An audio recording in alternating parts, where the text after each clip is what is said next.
Desde 2020, a gente tem portfólio já com streaming.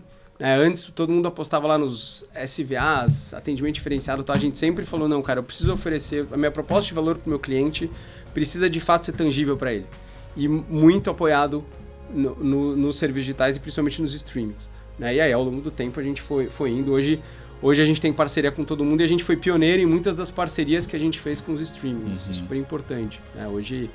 temos todos aí. Mas como que funciona para o fundador que está vendendo? Porque a gente tem, boa parte da nossa audiência, de ISPs que ou já estão em negociação, ou já participaram de alguma negociação, ou está pensando em vender. A pergunta é assim, ele vende, no dia seguinte cai o Pix na conta dele, ele ganha ações, ele tem um earn-out para bater durante tanto tempo. Como que é? Quais são as metodologias existentes? E se tem algum modelo que vocês acreditam que ele é o que funciona melhor? Ou se não, você tem que avaliar caso a caso.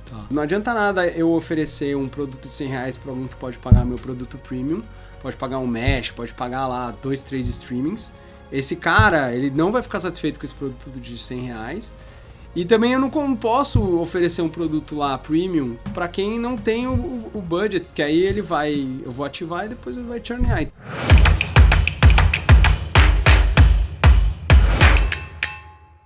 Senhoras e senhores, sejam muito bem-vindos a mais um episódio do Last Mile Podcast. Eu sou o Bruno Guimarães, estou aqui com meu grande amigo Matheus Cofferri para mais uma conversa excepcional sobre conectividade, o setor de telecom.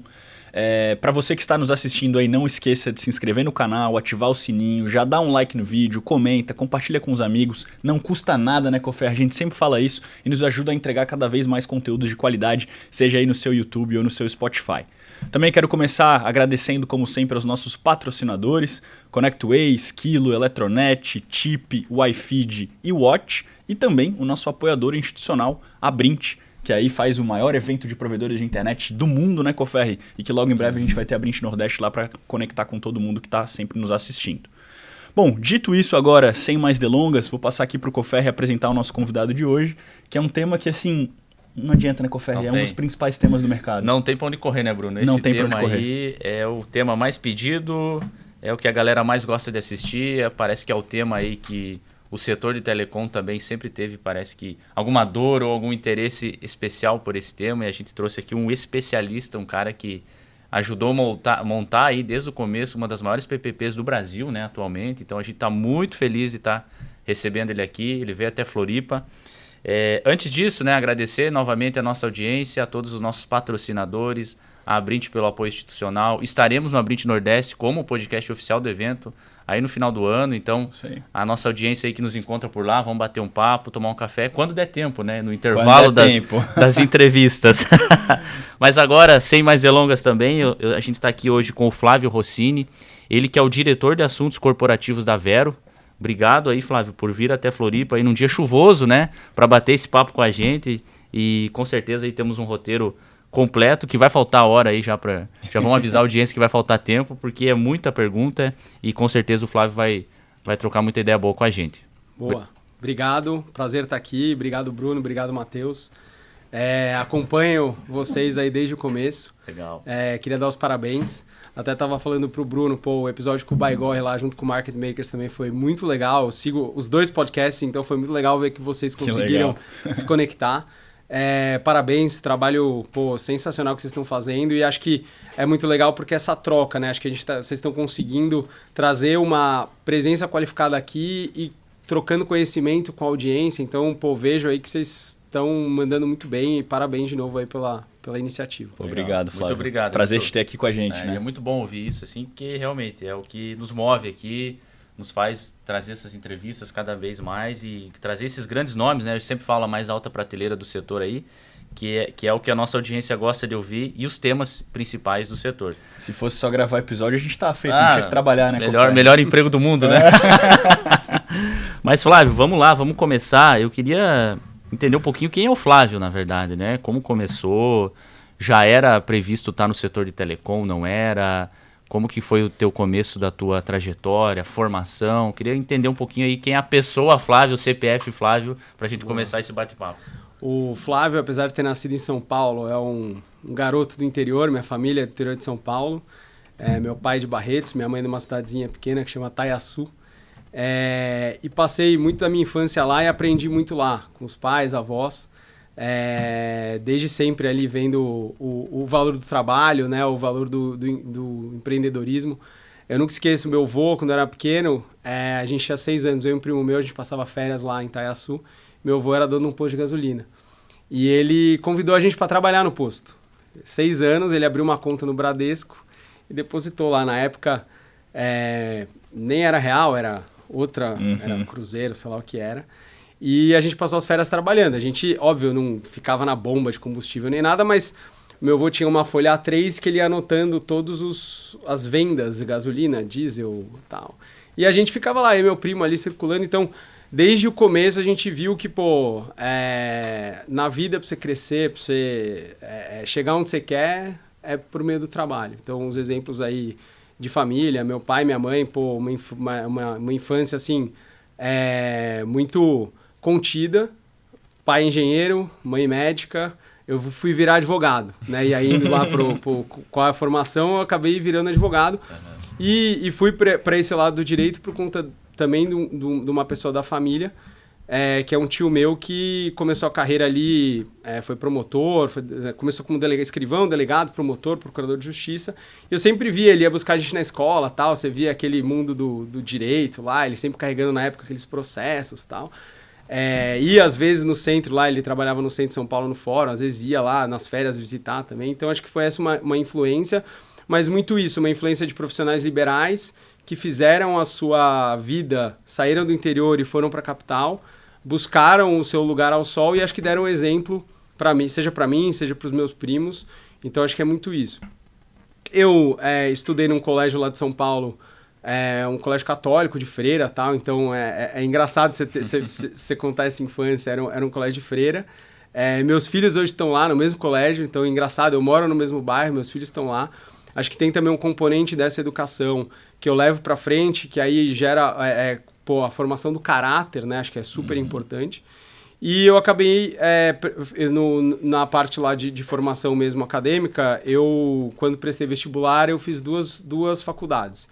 Eu fiz Direito no Mackenzie e fiz um pedaço de Relações Internacionais na PUC de São Paulo. Então, eu estudava Direito de manhã no Mackenzie, à tarde estudava em casa, fazia lá o que tinha que fazer, e à noite eu ia para a PUC em Relações Internacionais. No começo de carreira tinha essa ideia de trabalhar fora, sei lá, ou numa multinacional, ou alguma carreira ali que conectasse com o comércio exterior. No final, quando eu comecei o estágio, eu fui para um caminho do direito, comecei a estagiar no escritório de advocacia, mas muito focado nessa parte de negócios, né? Meu background todo foi... Eu comecei a mexer com M&A desde a minha época lá de estagiário. Então, nesses escritórios de advocacia que eu passei no começo da carreira, eram sempre voltados a fusões e aquisições. E, geralmente, clientes estrangeiros fazendo negócio aqui no Brasil, né? Grandes corporações estrangeiras fazendo negócio no Brasil. Aí, quando eu comecei a estagiar, não deu para continuar a carreira lá do RI, não consegui, porque não dava para conciliar, né? E acabei optando pelo direito. Mas eu sempre tive uma vontade de... Por exemplo, eu nunca tive vontade de ser um cara de litígio, um cara de briga. Também nunca tive vontade de ter uma carreira pública, né? Prestar concurso, ser um juiz, ser um promotor, apesar da influência lá daquele meu tio que eu comentei. Eu sempre tive vontade de estar dentro de uma empresa e ver como é que funciona. E talvez seja por conta lá da história do meu avô, lá, ter visto lá o empreendimento dele lá no começo, quando eu era bem pequeno. E aí vi, departamentos jurídicos, tal, você tinha aquela questão como é que funciona, tal. Mas no começo de carreira, eu acho que é um grande ponto, e aí, né, para todo mundo ali, quem está começando a carreira e eventualmente quer ou não direito, você, ou em qualquer outra carreira, acho que você trabalhar dentro de uma consultoria no começo da sua carreira, ele te dá uma bagagem boa. Você começa a entender muito dos teus clientes, dos negócios dos seus clientes. Então, foi muito isso que eu fiz. Embarquei nesses escritórios, trabalhei em um escritório espanhol que tinha em São Paulo, que tem ainda, que chama Uria Menendez. E aí, por isso, o contato com clientes estrangeiros, vendo essa parte de M&A. Ganhei essa bagagem nesses escritórios e surgiu uma oportunidade de ir para a empresa mesmo, virar in-house de empresa.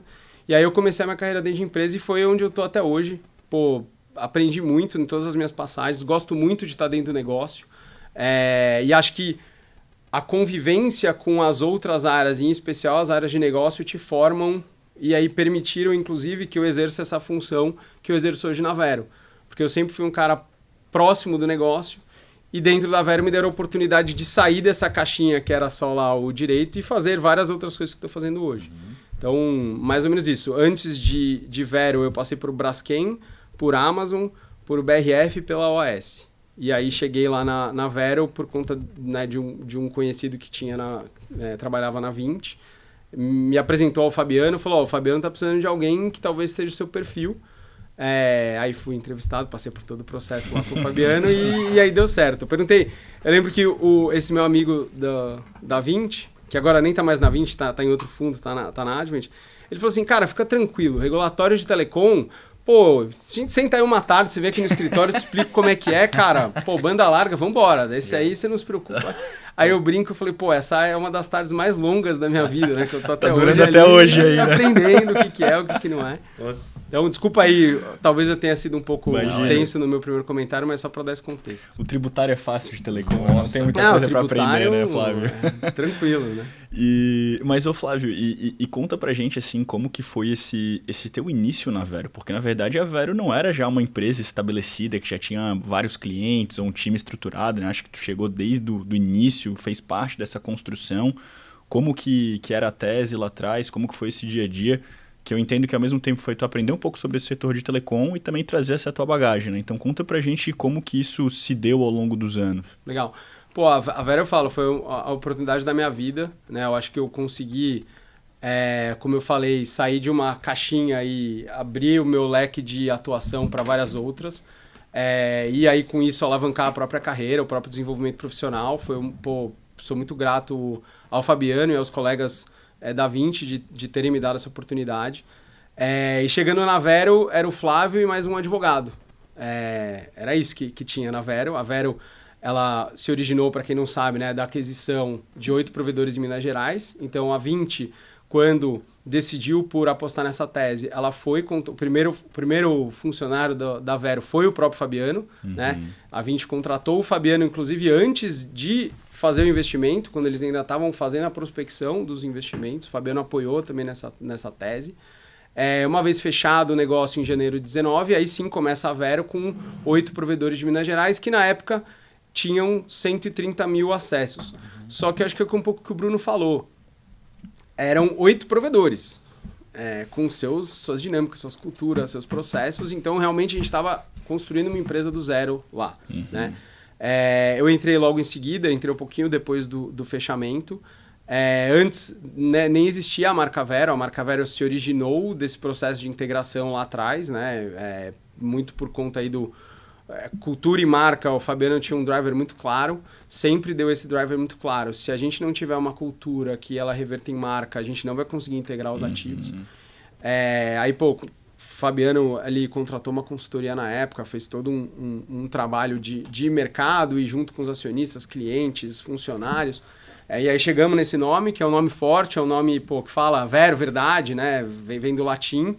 E é muito isso, acho que a filosofia da companhia é muito essa, desde sempre ser transparente, ser verdadeiro, tentar estar próximo do cliente. Olhando muito para o começo lá como foi, realmente foi um começo bastante agitado por conta dessa unificação de 8 provedores ao mesmo tempo.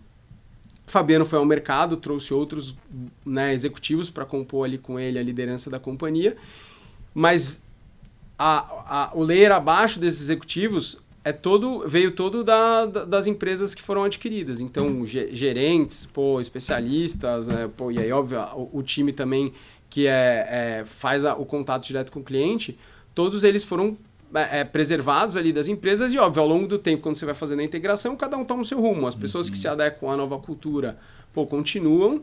Quem eventualmente avalia que talvez ali não seja mais o lugar dela, que já tenha chegado o prazo dela, opta por seguir, mas até hoje, a gente tem funcionários das aquisições de Minas Gerais. Então, acho que o aspecto cultural contou muito nesse começo. Acho que você tem que investir muito tempo mesmo, em criar essa cultura organizacional logo e rápido, para que depois você consiga alavancar as outras avenidas de crescimento que você se propõe a fazer. Né? Lá no começo, como eu estava falando aqui para vocês antes de começar, né? A minha proposta original lá quando eu recebi o convite do Fabiano era cuidado jurídico, regulatório institucional. Hoje eu cuido de várias outras coisas. Cuido de M&A, cuido de integração, cuido de institucional, cuido de compliance, cuido de riscos, cuido de ESG, comunicação à imprensa. Então, uma gama de coisas que a gente foi agregando ao longo do tempo, muito por conta da necessidade da companhia. A gente estava também aqui, antes de começar falando, eu virei... O nome é bonito, mas é o diretor curva de rio, né? Tudo que ninguém queria fazer, eu faço. Mas muito com o apoio dos meus colegas. Acho que hoje a gente tem um time brilhante lá na Vero de lideranças, não só os diretores, mas, todas as lideranças, os gerentes, os heads ali tocando as áreas. A gente conseguiu ter um time de excelência que consegue motivar e empurrar os nossos colaboradores, que são os colaboradores que estão ali lidando com o dia a dia do cliente. E é muito importante que esse colaborador ele esteja motivado, né? Se ele não está engajado na tua cultura, se ele não está acreditando no teu propósito, como é que ele vai lidar com o nosso cliente? Então, a gente tem uma preocupação muito grande com cultura lá, é uma preocupação desde o início, e que é um negócio que nem falam lá que custo é igual a cortar unha, que você tem que cortar sempre, cultura é a mesma coisa. Você não pode deixar de olhar a cultura, você não pode negligenciar a cultura, porque senão, como a gente o nosso business é de servir pessoas, a gente tem que tomar muito cuidado com isso. A cultura é como um jardim, né? A gente tem que estar sempre cultivando. Exatamente. Não é a unha, mas é o jardim. Então você tem que estar sempre regando. Bom exemplo, né?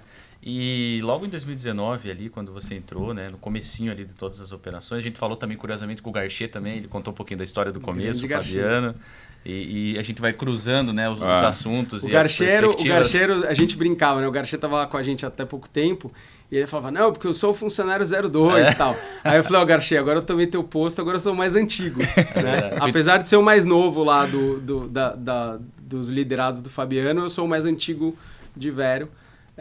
Mas o Garchet é uma pessoa espetacular. Cara, gente boa pra caramba. A gente conversou algumas vezes com ele aqui já, em eventos também, né? E ele conta também um pouco dessas histórias e dos aprendizados. E eu queria te perguntar também, na tua ótica, assim, 2019, né? Tinha um plano traçado, entrou lá o funcionário 02, 03, e aí veio a pandemia. Qual foi o impacto disso ali na tese que vocês, eu imagino que tinha uma tese desenhada para cá, e agora mudou tudo. Como que foi isso, cara? Como é que foi lidar com esse fator que não estava nada previsto, eu imagino, né? Cara, eu lembro até hoje como foi, né? Eu tinha viajado no Carnaval de 2020, tinha ido para Portugal com a minha esposa, ainda não tinha filhos. E lá, naquela época do Carnaval, já tava um pouco ali, máscara, um monte de coisa falando da Itália, tava vindo da China, Itália já fechando e tal. O pessoal colocando máscara, eu peguei o avião, cheguei aqui em São Paulo. Ninguém tava preocupado com nada, com pandemia, com máscara. No aeroporto não tinha nenhum aviso, nada. Mas aí logo depois, 2 semanas depois dessa volta de viagem, o escritório fechou. Né? A gente tinha acabado de mudar de escritório, a gente começou a Vero num coworking ali na Vila Olímpia. E aí a empresa ganhou tamanho ali, principalmente em São Paulo, a sede é em São Paulo. A gente tinha acabado de inaugurar um escritório novo na Vila Olímpia. E em março a gente teve que fechar, né? Todo mundo teve que ir para casa e realmente foi um período de muita incerteza. O que vai acontecer? Como fazemos?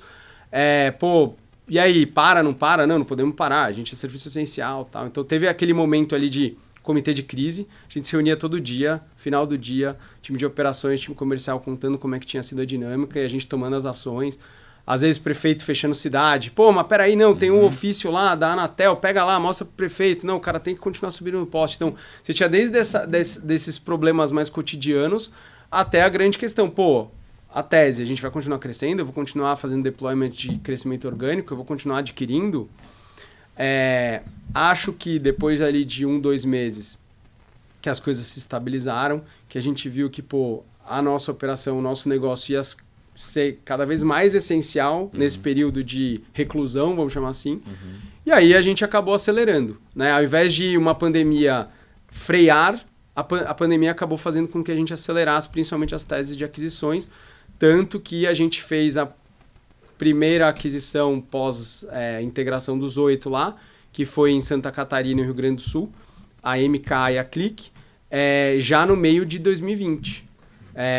Eu lembro que a gente foi fazer a primeira visita lá para eles, depois da aquisição, né? A negociação foi toda remota, a gente tinha ido em janeiro visitá-los, acabamos ali negociando, fechamos o contrato, aí contrata lá, assinatura digital, como é que funciona? Porque antes na Vero era carimbinho e e assinatura física, né?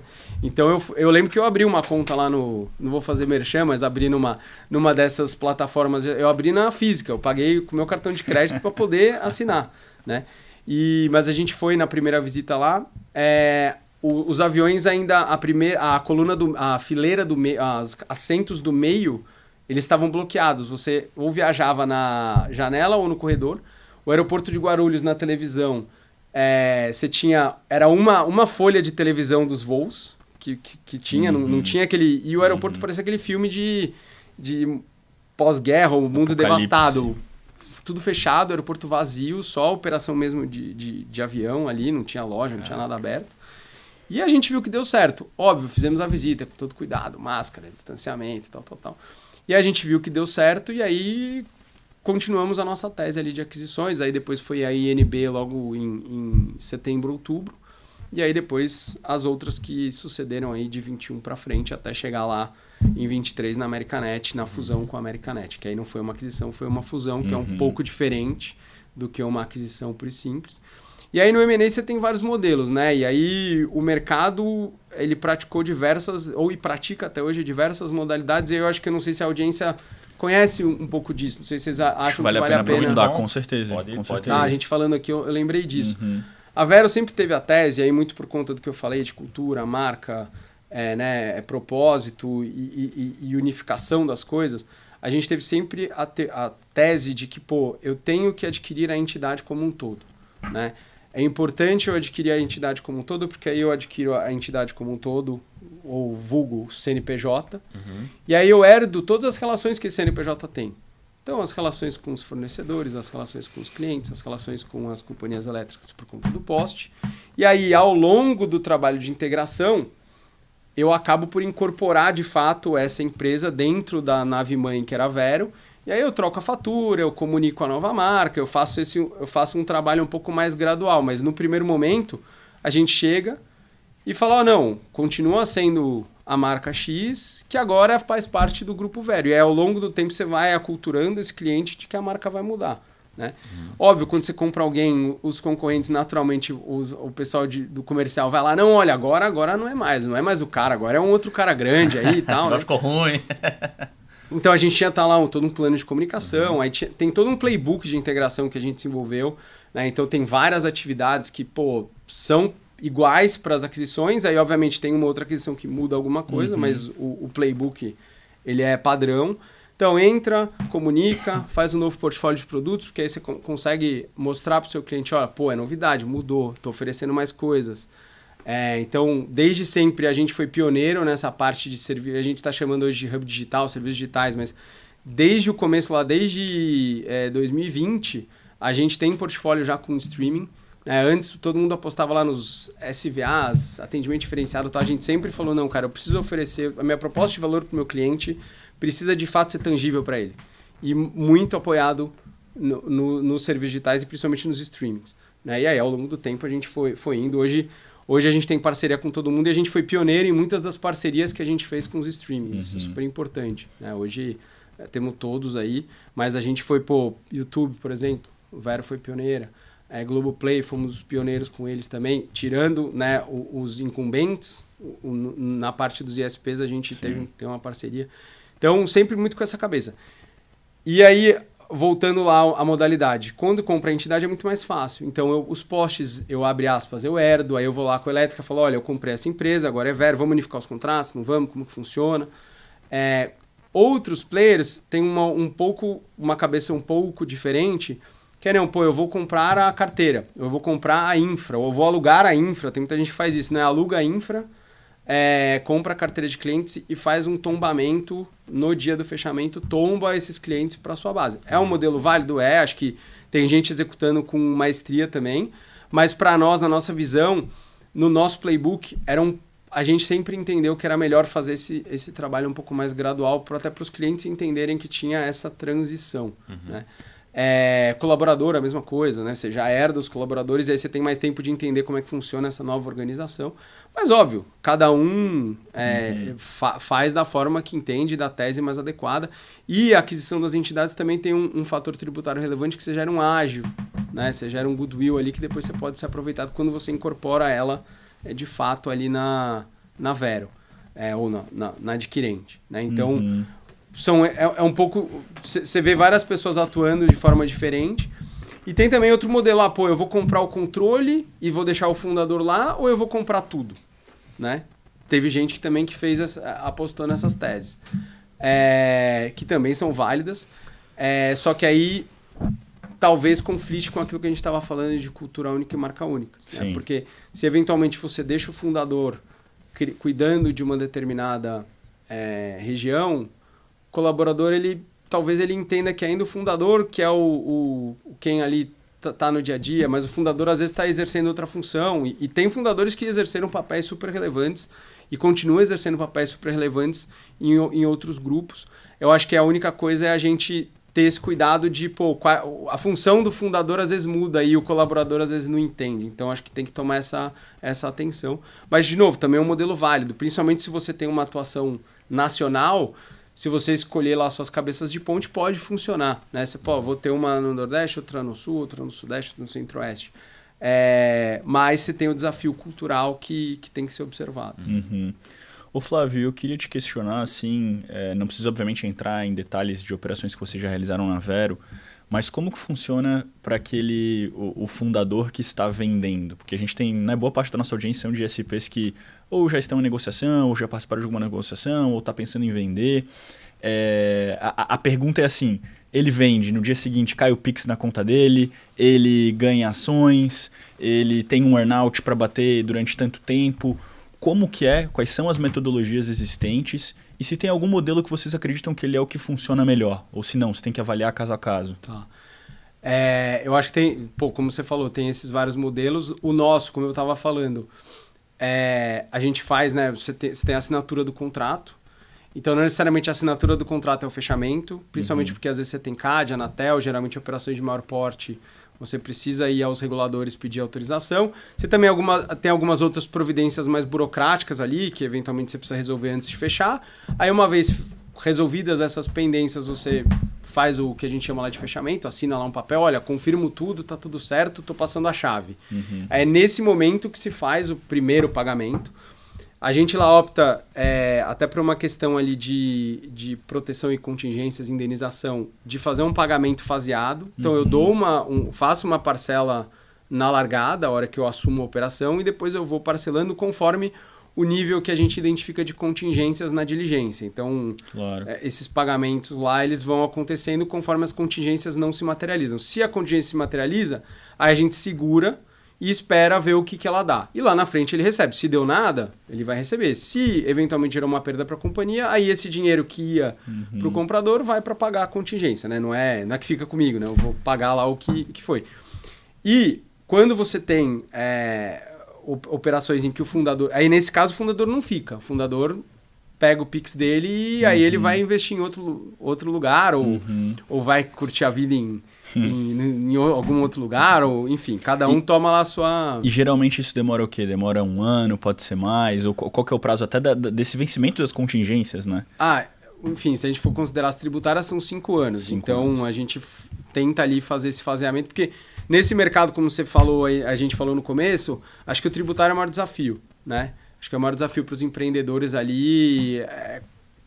E óbvio, o ambiente tributário no Brasil não é um ambiente simples. Então, você tem ali algumas questões a endereçar, então a gente vai fazendo esse faseamento, principalmente por conta de contingência tributária. Mas, óbvio, quanto mais redonda é a operação, quanto mais aderente à regulamentação a operação mais argumentos o vendedor tem para falar, mas peraí, dá para a gente combinar melhor esse cronograma? A gente tem flexibilidade, dá para conversar. Tal. Claro. E voltando lá àquela tua pergunta inicial, quando acontece, por exemplo, no nosso caso, a gente tem alguns, né, os fundadores de Minas Gerais são os nossos acionistas, a gente chama os nossos acionistas originais, também vou dar um abraço para eles se eles estiverem nos escutando. Eles estão no nosso conselho também. E aí eles, enfim, foi uma negociação em que eles ficaram como acionistas da companhia. Então, a gente colocou lá o dinheiro inicial, aí pedaço foi para comprar a aquisição deles, pedaço foi para crescer a companhia. e eles ficaram com um pedaço das participações. A Americanet também fez isso, então a gente também manda um abraço aí para quem é oriundo das operações da Americanet esteja vendo. A gente também tem no nosso cap table alguns acionistas da Americanet que eram de operações adquiridas pela Americanet em um menor percentual. E, óbvio, a gente tem hoje no nosso conselho, o presidente do nosso conselho, o Lincoln, que é o fundador da Americanet também, que continuou como acionista e também no nosso conselho, compartilhando lá também o conhecimento dele.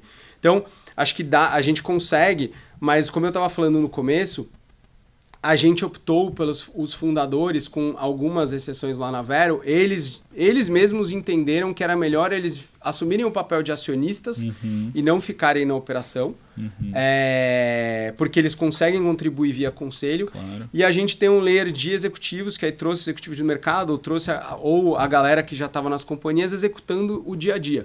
Porque aí, até olhando sob o ponto de vista de governança, você não cria um conflito de agência, um conflito de hierarquias. Porque o conselho e o acionista conseguem cobrar os executivos via a governança corporativa. Hoje a gente responde, hoje a gente tem reunião mensal de comitê, reunião trimestral de conselho, onde todos somos cobrados por isso. Então, os fundadores assumiram essa posição de acionista e ou conselheiros, e é de lá que vem a cobrança. Então a gente responde lá por eles. Mas o dia a dia, eles conseguiram delegar e deixar conosco. Tá? A gente sabe que tem outras operações que às vezes o fundador fica, e às vezes ele fica também porque ele é um expert em determinado tema. Pô, um expert lá na antiga TV a cabo, que agora deixou de existir, um expert em mobile ou em telefonia fixa. Então tem esses casos também que a gente observou, seja na nossa ou nas operações de outras pessoas ou de outros grupos, mas a gente entende que para deixar o time performar solto é melhor que eles subam para o layer de cima. E na questão do earnout, aí ele funciona quando o fundador fica na operação. E aí você combina metas com ele. Fala assim, olha, você precisa entregar isso.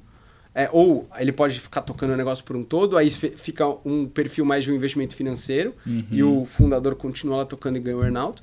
Ou ele fica na organização cuidando de um tema relevante, e aí você combina uma meta com ele e fala, se você conseguir entregar isso assim assado, ou você vai cuidar do B2B, você vai cuidar de carrier, você vai cuidar telefonia, sei lá, alguma coisa assim, aí você vai receber uma bonificação extra lá na frente de acordo com os resultados. Isso também acontece.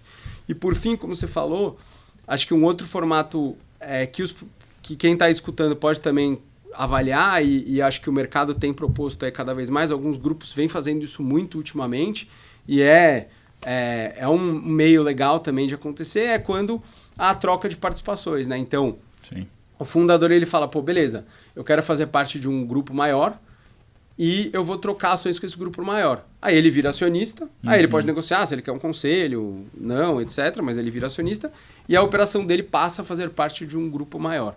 A gente na Vero teve isso lá no começo, como eu falei, e em algumas operações da Americanet. E as outras que a gente fez foram aquisições de 100% da companhia. E nesse modelo de troca de ações, então, ele posterga um pouco o evento de liquidez para quando o grupo for vendido como um todo. Perfeito. E aí, assim, ele pode optar, eventualmente, nessa troca de participações em receber um PIX lá na entrada, e ele vira acionista e compartilha as contingências, aí vê lá também o holdback, como é que funciona. E aí ele aposta no negócio falando, pô, não, eu confio no negócio e eu vou apostar nesse grupo maior porque aí eu consigo alavancar mais meu upside lá na liquidez, porque eu vou participar de uma liquidez de um grupo maior. Então é um tema a se considerar como um upside positivo. Agora, é muito do perfil do fundador. Se o fundador já é uma pessoa um pouco mais de idade, já está cansado, fala, pô, não, eu acho que eu já cumpri a minha missão, agora eu quero, abre aspas, me aposentar, aí talvez seja o caso dele vender o 100%. Agora, pô, é um cara jovem que acredita no setor, que vive o setor, etc., pô, por que não apostar no upside daqui a, sei lá, alguns anos? Não tem receita de bolo, né, Coferri? Não tem como anotar aqui um playbook fixo, né? E Flávio, acho que, não sei se mas a Americanet talvez foi a maior aquisição / fusão, né, do grupo ali. Como é que foi, cara, a decisão da Americanet? Foi complemento de rede, tecnologia, sociedade? Quais foram os desafios também aprendizados? Porque imagino que foi uma fusão gigantesca, né? A gente conhecia duas grandes empresas se unindo. Queria que você contasse um pouquinho desse case pra gente, porque é um case também brasileiro, né? De sucesso, de fusão, que muita gente se espelhou, né? Eu acho que se a gente for olhar em retrospecto, essa transação de fusão com a Americanet, E a gente sempre falou lá, foi uma fusão de irmãs, né? Empresas de quase o mesmo porte, a Vero tinha um pouco mais de base, um pouco mais de resultado, mas no final, culturalmente e organizacionalmente ali, a gente sempre tratou como uma fusão de irmãs, porque é um movimento transformador. Ela destravou algumas outras que ocorreram depois, né? Se a gente for olhar o mercado. Então essa foi a primeira lá em 23, porque antes eram muito as investidas de fundo ou alguns ISPs que já eram grandes simplesmente comprando. E essa foi a primeira transação que de fato foi uma combinação de negócios, né? E eu acho que vários fatores levaram a que ela ocorresse, né? Eu acho que primeiro um alinhamento entre os acionistas, né? Então são 2 fundos, e aí eu não falei da 20, mas tem que falar também do Warburg Pincus, que é o acionista que fez o investimento inicial na Americanet e se uniu ao Investec, que já estava na Americanet e o Lincoln. Então eles fizeram lá junto com a Investec e o Lincoln a tese da Americanet. O Lincoln fundou a Americanet em, acho que, salvo engano, em 96 ou 97. Então já era era um foco em B2B. Né? A Americanet começou como B2B e a Vero o inverso. A Vero começou como B2C. E aí, lá também, acho que foi em 19 também, ou 20, eles receberam o investimento do Warburg. Antes, outros fundos tinham passado pela Americanet, mas esse investimento do Warburg permitiu que a Americanet começasse também a operação B2C, né? E aí, em 23, os acionistas se alinharam, então viram que tinha ali uma sinergia relevante em unir os negócios. Acho que do ponto de vista de operações e do ponto de vista comercial, eram complementares as operações. Então, Vero em Minas e no Sul, Americanet em São Paulo e Centro-Oeste. A Vero também tinha uma operação próxima de Brasília, mas era menor. A Americanet tinha uma representatividade muito grande no Centro-Oeste e em São Paulo. Então, do ponto de vista de pegada geográfica, era complementar. Modelos de negócio diferentes, como eu falei, mas que fizeram muito sentido. Na época faziam e hoje fazem muito sentido. Se a gente for olhar, a gente capturou sinergias aí muito relevantes, né? A gente divulga todo trimestre lá no nosso RI as sinergias capturadas por essa transação. E acho que a Americanet também trouxe uma capacidade que hoje a Vero está explorando, que é o mobile, né? Que hoje a gente é uma MVNO, e isso veio também da Americanet. Então foi muito complementar. Acho que foi um trabalho árduo ali de integração. O ano de 24 foi muito focado, né, em integração. A gente fechou em dezembro de 23. Os trabalhos de integração começam ali um pouco antes. Eu não consigo fazer muita coisa antes do closing por conta das restrições regulatórias e concorrenciais. Então, eu tenho que esperar o CAD e a Anatel darem um ok para eu, de fato, começar a interagir, né? Antes ficava muito no nível ali acionista e quem estava negociando M&A. Depois, a hora que você tem as aprovações concorrenciais regulatórias, aí você consegue, de fato, entrar mais a fundo nas operações. E aí o ano de 24 foi um ano de execução da integração. Então, planejou, integrou. Em 24, final de 24, já estava quase 100% concluído. Alguns temas, salvo questões de sistema, que são um pouco mais complexas. O resto está tudo rodando. E aí, de novo, a gente volta no que a gente começou a falar. E acho que o Fabiano teve agora lá numa outra entrevista lá no Show Business, falou muito disso, cultura. Né? E aí foi um novo desafio para nós de como unir essas culturas. Porque, como eu falei, a Vero tinha uma cultura, a Americanet uma outra cultura, que tinham aspectos que eram similares, mas aspectos que eram diferentes. E aí é todo um trabalho detalhado. A gente até contou com consultorias para nos ajudar, porque era uma transação relevante. E ao final definimos qual era o novo modelo, seja o novo modelo de negócio, seja o novo modelo de organização, seja a nova cultura. Fez-se também uma questão de marca, era uma dúvida. Qual marca fica? Americanet ou Vero? Né? Cada uma com a sua fortaleza. Né? No final também uma consultoria específica de marca foi lá, olhou, avaliou, falando, olha, a gente entende que a marca Vero continua, mas o elemento B2B da Americanet é muito forte. Então, a marca de Vero Empresas, ela vai ter elementos que eram da Americanet. Então, se vocês notarem, a Vero Empresas, ela tem cor diferente. Ela tem as cores que eram da Americanet, o azul e o laranja. E a Vero tem o magenta e o ciano, o amarelo, lá, o que ficou... Não é nem amarelo, tô falando errado, o pessoal lá de marketing vai ficar bravo. Mas é isso. Então, acho que sim, muito planejamento, muita disciplina, muito foco, né? Foco na execução. Então, comitê semanal para acompanhar a execução de todas as atividades da integração, acompanhamento das sinergias, porque, de novo, os acionistas viram um valor e a gente tinha que entregar esse valor que foi visto pelos acionistas. Se a gente não executasse bem aquela integração, o que foi visto lá pelos acionistas e pelos times, né, de liderança das companhias, não ia ser de fato entregue e revertido aos acionistas. Então, mas acho que podemos falar que foi um trabalho muito bem sucedido. Hoje as operações estão todas integradas, seja a questão comercial, seja a questão de rede, seja a questão de CNPJ. Hoje é um CNPJ só, é um Vero com várias filiais, né? O Raiz e o Barra. Eu tenho várias, porque cada loja que eu abro, ou cada estoque que eu abro lá por regulação tributária, eu preciso abrir uma filialzinha, mas hoje é uma entidade só, eu reporto uma coisa só, e aí, auditada, com governança, para os que não sabem, a gente está registrado como categoria A na CVM, apesar de não ter ações em bolsa, quando a gente foi fazer o IPO em 21, que esse é um capítulo legal também depois de falar, quando a gente foi fazer o IPO em 21, eu preciso me registrar, são duas coisas que eu faço no IPO, eu me registro na CVM, e aí o registro na CVM, ele te coloca obrigações regulatórias de reporte. Auditoria, né, trimestral ou DFs auditadas trimestralmente divulgadas, o que a gente chama lá de formulário de referência, que é como se fosse um book anual da companhia que tem todas as informações relevantes sobre a companhia, seja sobre negócio, seja sobre números, seja sobre gestão, administração. Isso fica público para os investidores. E tem o registro da oferta de ações, que aí é aquele que todo mundo vê, o prospecto, aquele livrão, que bonitão e tal. A gente não fez o prospecto, mas seguiu com esse registro mais burocrático na CVM. Então, hoje, a gente consegue ser comparado às outras que estão listadas, porque a gente também tem essa divulgação trimestral. Então, é legal a gente ter isso, mesmo não tendo a listagem, porque eu consigo ser comparado. Quem está olhando o setor consegue olhar a Vero e comparar. E uma outra coisa legal também, que aí outros players do setor também seguiram esse caminho, aí tem uns que são categoria B, tem uns que são categoria A. Por conta dessa divulgação de informações, de mais transparência e auditoria, você consegue captar dívida numa taxa um pouco melhor. Por quê? Porque o investidor sabe, eu sei que aquela companhia divulga trimestralmente, vou conseguir acompanhar o resultado dela, tal. Então, tem um apetite um pouco maior pelos papéis e você consegue, por exemplo, distribuir debêntures a mercado e não só captar dinheiro com instituições financeiras, né? Você consegue acessar um público tendo esse registro que para uma companhia fechada é mais difícil. É possível, mas é mais difícil. Pô, que legal, Flávio. E eu queria pegar esse embalo, fazer uma pergunta um pouco mais ampla aqui, talvez vá um pouquinho mais longe, mas entender talvez um pouco dessa mudança de cenário do mercado.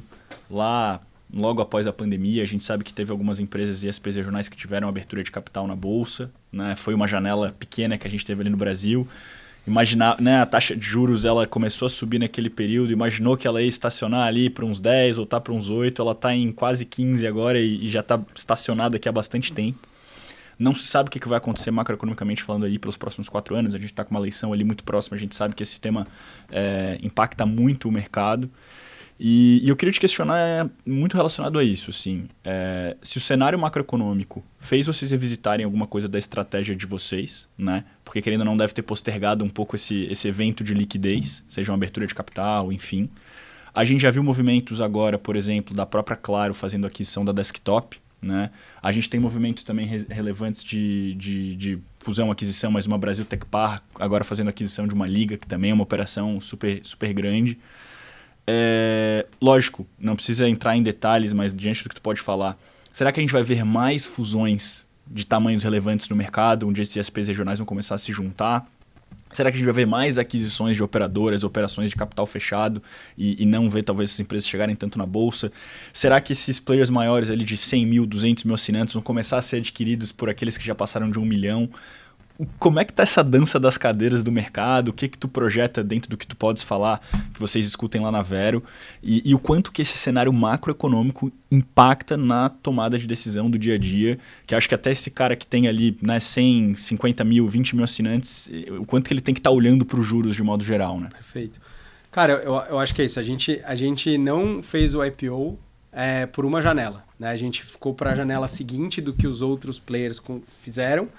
E aí, nessa janela, alguns eventos políticos e macroeconômicos pesaram e aí o mercado fechou, né?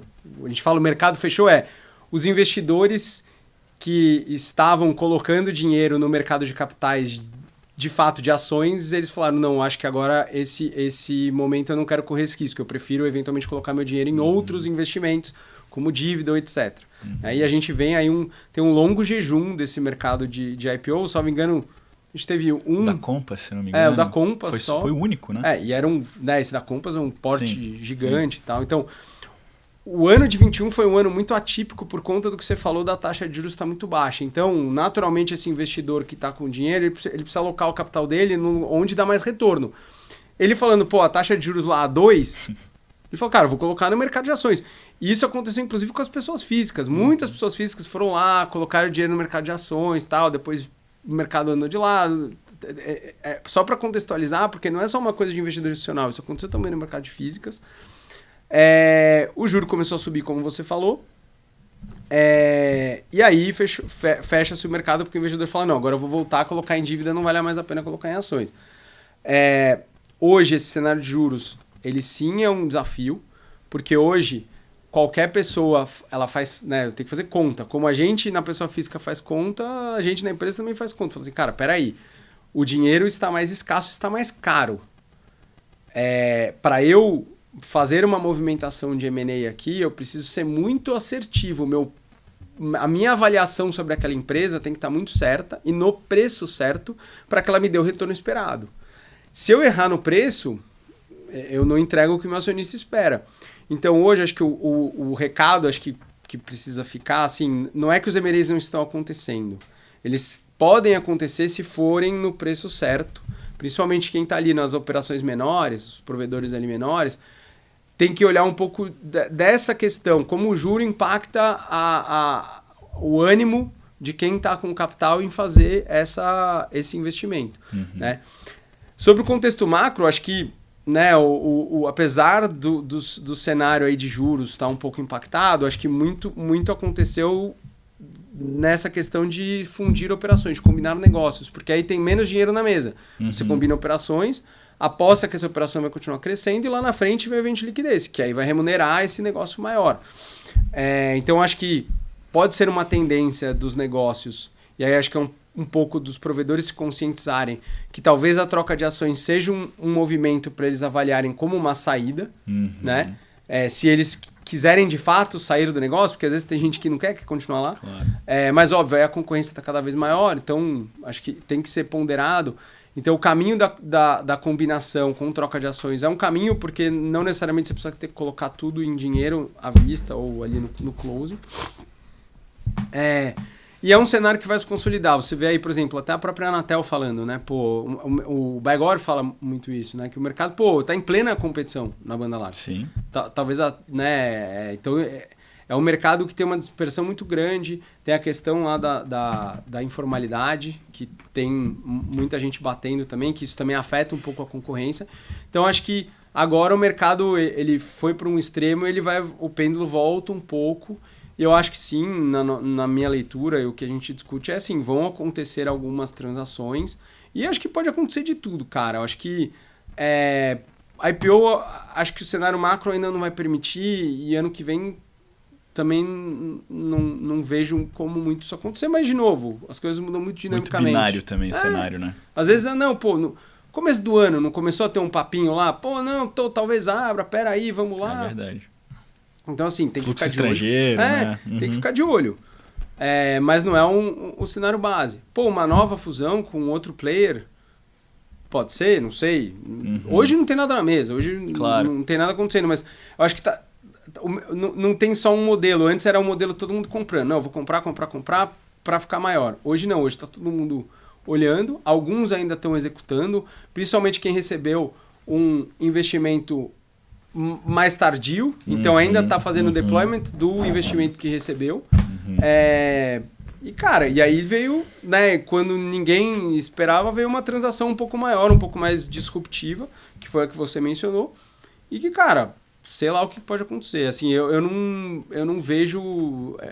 a bola de cristal tá meio nublada aqui, eu não consigo falar muito, é verdade. mas eu acho que essas várias avenidas elas podem acontecer, seja do IPO, seja de uma combinação, seja de uma aquisição em que a gente consiga acertar um preço, e aí é o que você falou, pô, você ainda vai fazer aquisição? Eu posso fazer se eu tiver o preço certo, trazer alguma nova operação. Enfim, tá tudo na mesa, mas a bola de cristal tá um pouco embaçada. Então... E é verdade, assim, o mercado acho que agora vai começar a testar várias coisas, entender qual que é o cenário, tá numa fase de adaptação, né? Eu acho que é um cenário aí, e é o que você falou, acho que o macro, ele impacta muito na movimentação, né? E aí, pô, o pessoal tá num compasso de espera. Acho que todo mundo olhando, todo mundo vendo, todo mundo falando, mas ninguém tomando muita... E só um pequeno adendo, assim, Flávio, pensando até naquele cara que tem uma operação menor do que hoje os regionais, que se tornaram empresas gigantescas, né? A gente sabe que telecom, por natureza, é um mercado de CAPEX intensivo, né? Tem que ter um deploy de capital lá relevante, e muitas empresas, até pelos juros lá atrás, fizeram isso através de dívida e continuam ali com aquele serviço de dívida, né, argolando muitos deles. Nesse caso, para esse cara que está com um endividamento um pouco mais alto, mas tem uma boa operação, histórico, faz sentido ele esperar para ver o que aconteceu? Faz sentido também ele já pensar em vender essa operação para alguém que está adquirindo? Vocês têm visto cenários como esses? Como que está desse cara que está mais endividado, assim? Cara, de fato, acho que algumas operações estão alavancadas e acho que a natureza acaba fazendo com que as pessoas queiram sair, né? Às vezes você vê um cenário desafiador, mas o que eu recomendaria é falar, cara, foca na eficiência da tua operação, foca no pô, se tá desestruturado o teu capital, né? Ou tua estrutura de capital não tá tão adequada, pô, olha isso, tenta se organizar. Tem bastante advisor aí que atende provedor. Se você estiver numa situação ali, pô, que você não sabe muito o que fazer, eventualmente troca uma ideia, com gente séria, obviamente, né? Tomar esse cuidado. E do nosso lado aqui, óbvio, esse cara talvez esteja mais propenso a chegar num valuation que a gente considera adequado. Mas mesmo assim, eu acho que é situação a situação. Acho que primeira providência que você tem que tomar é falar, cara, peraí, deixa eu entender como é que tá a minha operação. Ela eu vou conseguir sair dessa ou não, né? Se falar, pô, tá difícil, chama uma ajuda. E para nós aqui é olhar, porque não adianta nada também eu achar que eu paguei um preço certo e trazer uma operação endividada ou com um carrego disso que talvez eu não, né, dependendo das condições que essa dívida foi negociada lá atrás, um CDI mais sei lá quanto, para mim também não vai fazer sentido. Porque eu herdo isso, ou eu vou descontar isso do preço, aí a hora que eu vou falar o preço pro provedor, eu vou falar, não, peraí, não é bem assim. Então, é desafiador, cara. Não é uma aritmética que tá mais difícil de chegar num denominador ali adequado ou que convirja para as duas partes. É isso aí, né? Eu queria, só para fechar esse tema do M&A, porque tem bastante tema também aqui que a gente quer explorar. Muito da nossa audiência, como você sabe, o pessoal é donos e provedores, né? Principalmente desse quadro de telecom aqui que a gente tem. Provedores de 10, 20, 30, 50, 100. E recorrente, o pessoal acho que nos questiona e a gente acompanha discussões do que o provedor dele tem que ter, qual que é o playbook ou os pilares principais que o comprador, né, no caso da tua ótica, ele olha majoritariamente ou principalmente. Você participou de dezenas de aquisições desde o começo da Vero, mas o que esse cara que está nos ouvindo agora tem que olhar para dentro da casa dele, do provedor dele e falar o que tem que estar organizado, né? A gente sabe, obviamente, financeiro, governança, tem que ter minimamente governança, estrutura, mas o que mais que o comprador olha a nível macro para dizer se esse provedor é bom ou é ruim? Não é só base, acho que é ticket médio, é base B2B. O que vocês olham como comprador para esse cara menor aí, 10, 20, 30, 50, que torna ele interessante para integrar aí uma futura aquisição? Legal. Boa. Acho que tirando isso, a gente fala de governança, né? Acho que um empreendedor original, ele tem a governança própria dele. Ele tá lá todo dia na operação, ele sabe como a operação dele funciona. Isso tem um limite de quanto o cara consegue operar, né? A gente estava ali lá no passado, a gente falou, cara, é entre 50 e 100, depois de 100 o cara, se ele não se estruturou, ele não consegue operar porque o negócio fica muito grande. Mas, cara, você tendo minimamente ali processos internos, etc. E a gente pegou gente muito boa, com processos internos muito estruturados ao longo da nossa trajetória, pessoas com menos e tal. Então, acho que isso é uma base legal para ter. A questão financeira tributária, né? endividamento, tomar esse cuidado aí, né? Pô, como se endividar ou como se alavancar, porque a galera muito se endividou lá atrás para fazer expansão de rede, né? E aí agora você tem um cenário de concorrência muito ferrenha que vem machucando muito o ticket, né? E aí é como você vai cuidar do teu ticket. Porque se você entrar a gente sempre fala, cara, o Fabiano fala, não entre em guerra de preço, não vou, eu vou oferecer, qual é a minha proposta de valor para o meu cliente.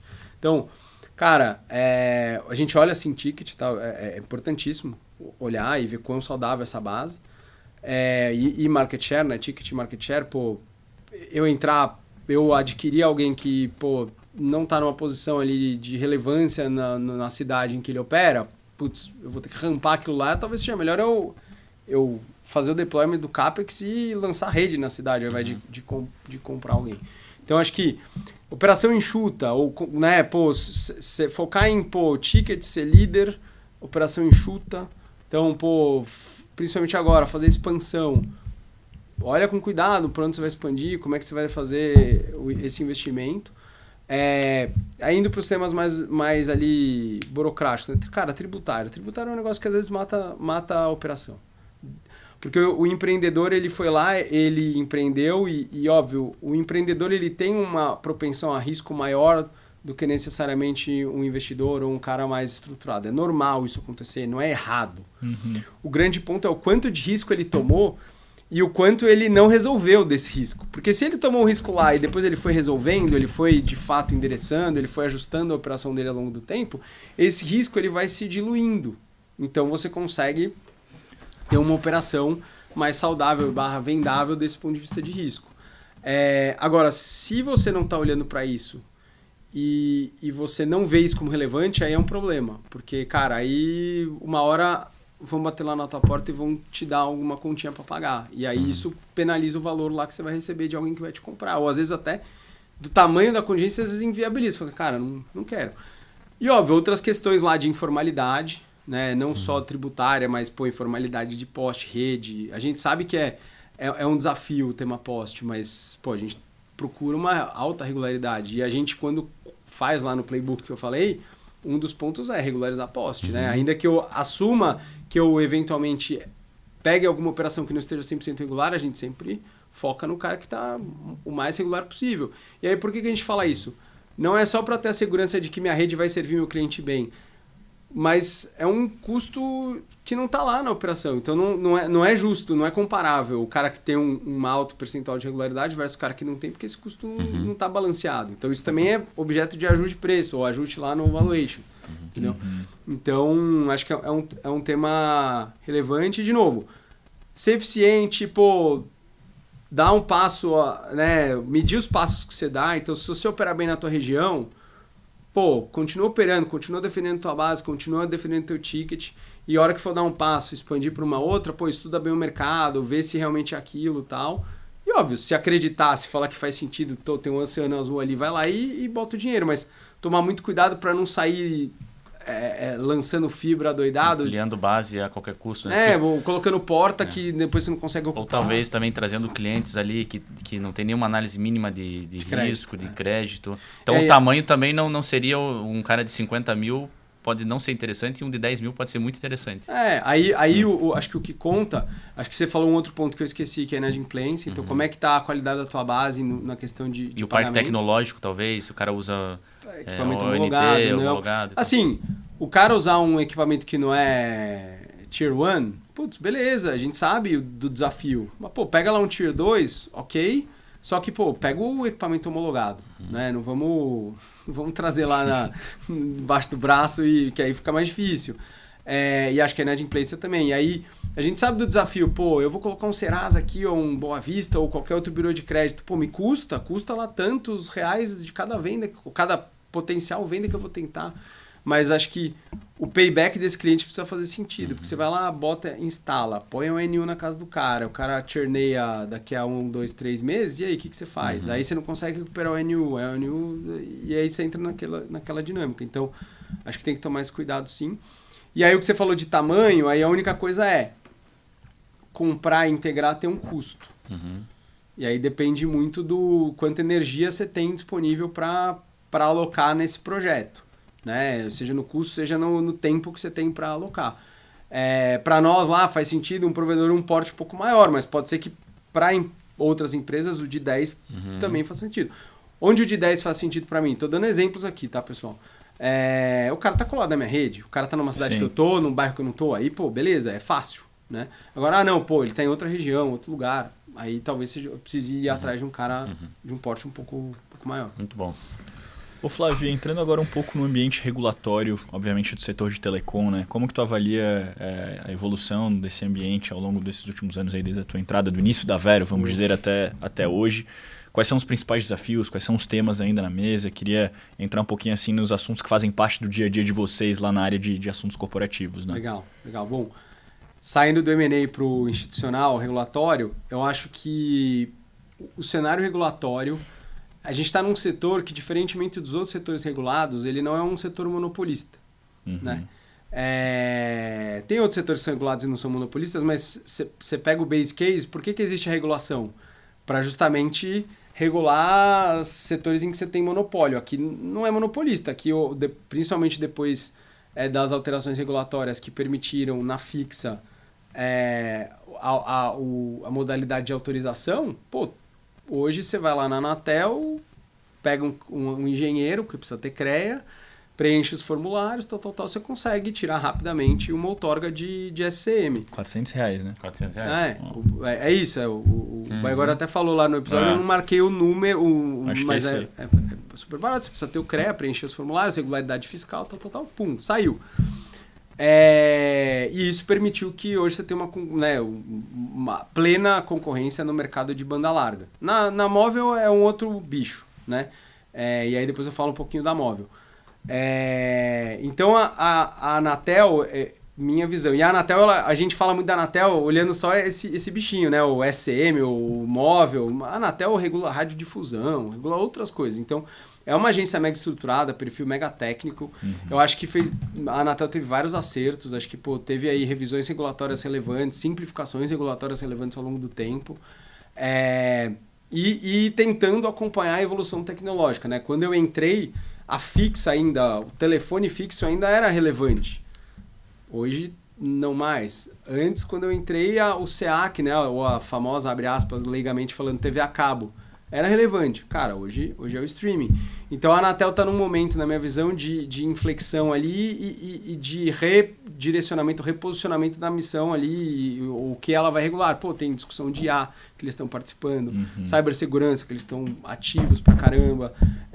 Tem a questão lá que agora arrefeceu um pouco, mas até de regulação de conteúdo lá, né, que teve no passado. Então, acho que a Anatel, e aí muito pelo guidance da liderança da Anatel, do Baigori, mas também dos outros conselheiros que são mentes aí muito, muito brilhantes de capturar ali os movimentos do setor e tentar acompanhar, não necessariamente regulando com anterioridade. Muitas vezes o pessoal está deixando um pouco acontecer para depois ver como é que o mercado se comporta e vendo se precisa ou não regular. Então, acho que esse é o padrão natural, normal de atuação da agência. Acho que a gente está bem servido como agência reguladora, tendo a Anatel. E aí, um abraço pro pessoal da Anatel aí, servidores e conselheiros e todo mundo. A gente tem uma boa relação com todo mundo lá, super bem recebido e atendido quando a gente precisa. E o mesmo deles, quando eles vêm com a gente tenta atender da melhor forma. Mas eu acho que a gente tem alguns desafios, como não só de flores, a gente vive, claro. Acho que tem uns desafios relevantes. Acho que post, aí você tem as agências tentando se entender, e aí não sabemos se elas talvez agora se entendam lá, porque teve um parecer da AGU que falou, tem que ser assim, então agora acho que, pelo que eu entendi, estão querendo se entender. Por outro lado, você tem o legislativo que agora está querendo entrar nesse tema, né? Porque houve uma, vamos dizer assim, demora. Eu até falei isso em janeiro, lá no evento do Teletime, naquele de políticas públicas, o Samuel até me falou, mas acho que o legislativo está entrando porque houve uma demora na regulação. E aí a questão do legislativo entrar não é boa e nem ruim, não estou falando que é boa ou ruim. Mas você cristalizar o tema numa lei é mais difícil depois de você mudá-lo do que você mudar numa regulação. Então a gente tem que tomar esse cuidado. Pelo que a gente acompanha desse tema do poste, pode ser que a iniciativa legislativa seja positiva, né? Vamos ver como é que ela acaba. Hoje ela está lá ainda em tramitação. e talvez ajude a resolver o problema. Porque assim, esse problema do poste, eu falo com os meus colegas que são mais antigos, ele existe desde 97, que foi a privatização, desde 98, né? Porque antes era monopolista, mudou. Quase 30 anos, né? E, pô, aí já tem outras iniciativas legislativas de aterramento, aí começa a ficar mais... O Tetris começa a ficar 4D, não 3D, então a gente tem que acompanhar, então acho que esse é um tema, e é um custo relevante para nós. Né, Sim. E pro lado da elétrica, a gente tem que também entender a elétrica, porque todo mundo aqui do Telecom fala, pô, elétrica... Cara, a elétrica tem um negócio lá, modicidade tarifária. Então aquilo que ele enxerga lá, que a gente paga para ele... reverte, é um subsídio cruzado, né, que falam. Tem gente que não concorda com isso, mas enfim. A elétrica não reconhece aquilo como receita, então ele não tem um incentivo de tratar o tema com afinco ou cuidar, né. Então é um imbróglio que precisa ser resolvido e vamos ver se ou via agências ou legislativo sai, mas esperamos que saia. Tem gente falando que sai esse ano. Eu falo com o meu time lá de engenharia, os caras falam, não, calma, não é assim não. Mas vamos ver, estão falando. E eu acho que o tema da competição, a gente falou muito da banda larga, mas tem um tema da competição na móvel. Perfeito. E como é que você compete na móvel? Móvel é um bicho diferente, porque tem o espectro é um bem escasso, um recurso escasso, né? As ondas de rádio, eu não consigo colocar os 20 mil provedores de banda larga operando no espectro móvel, porque senão ninguém ia se comunicar, porque só dá interferência. Né? E todo mundo sabe, é a mesma coisa, o móvel é a mesma coisa, falando legalmente, de um Wi-Fi congestionado numa sala. Se tem muitos dispositivos usando o mesmo Wi-Fi, ele pifa, então não dá mesmo. Né?